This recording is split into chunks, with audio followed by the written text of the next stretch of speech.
I'm going to give you another Richard Dawkins quote, and I'm only going to do about 8 today or something. I get tired after a while of Richard Dawkins quotes, to be honest with you. Let me give you this one. We are survival machines, robot vehicles blindly programmed to preserve the selfish molecules known as genes.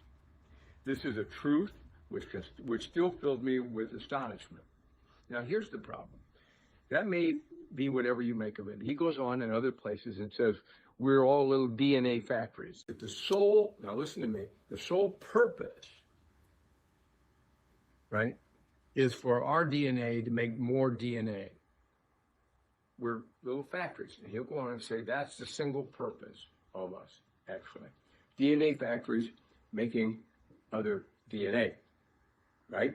Okay, that's pretty good if you're going to be somebody who believes in, if you're really a Darwin fan, right, like he is, a worshiper of Darwin, well, you're going to have this kind of thing. You're like, well, of course it's really like, the DNA is trying to make more of itself, and it'll have to change a little, and you have to change a great deal if you're going to believe that myth of Darwin's stuff. I mean, one thing you can be quite certain of is Darwin was alive today and saw the science today, I'm convinced he'd never be a Darwinian. Okay, so, but nevertheless, we got Richard Dawkins, who is, to the very end, in the core, of Darwinian, okay?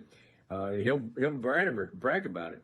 We are survival machines, robots built blindly programmed.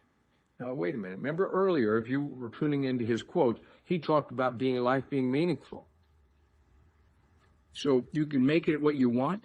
He says that kind of statement, and then you listen to this and you say, well, how could life be full of meaning, and I can make it as meaningful as I want, and then I can follow it up and say you're a DNA factory with this sole purpose in existing to make more DNA, and then I follow up with we are survival machines, robot vehicles blindly programmed to preserve the selfish molecules known as genes.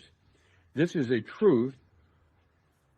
Look, if you're Richard Dawkins, if he were here with me now and I said to him, Richard, how can you use the word truth like that?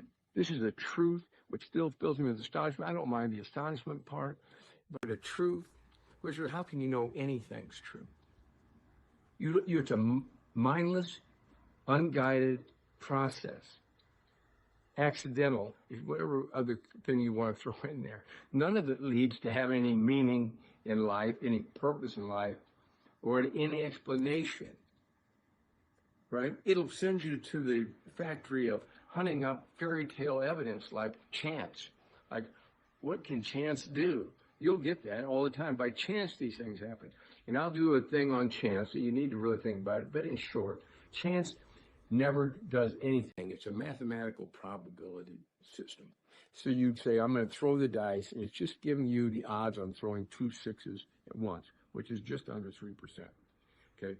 So if you shot a lot of craps, you'll understand that. Maybe you don't. You should. But it's a mathematical probability every time you throw the dice. That's all chance is. It's a game of chance. Chance can cause nothing. It never has caused a single event. It never will cause a single event. And you need to get rid of that fantasy. It's an atheist fantasy that it can cause anything because they're just hunting under every rug for some reason for this universe to exist. And they'll get to hunting up anything, and pretty soon they'll find something, a speck of dust, and it'll have to be the reason for the rest of it. Listen, you just need to use common sense. Trust your instincts when somebody makes these grand statements, especially when Richard Dawkins contradicts himself. I don't have to make it up. He just does it for me because I read his material. Okay? I actually, one last parting shot, Richard. I wish he felt the same way and knew anything about his Bible. You shouldn't be so critical of a book he knows so little about. He's as old as I am, and he ought to be more well thought about this kind of thing and know a little bit about the Bible before you lambast it.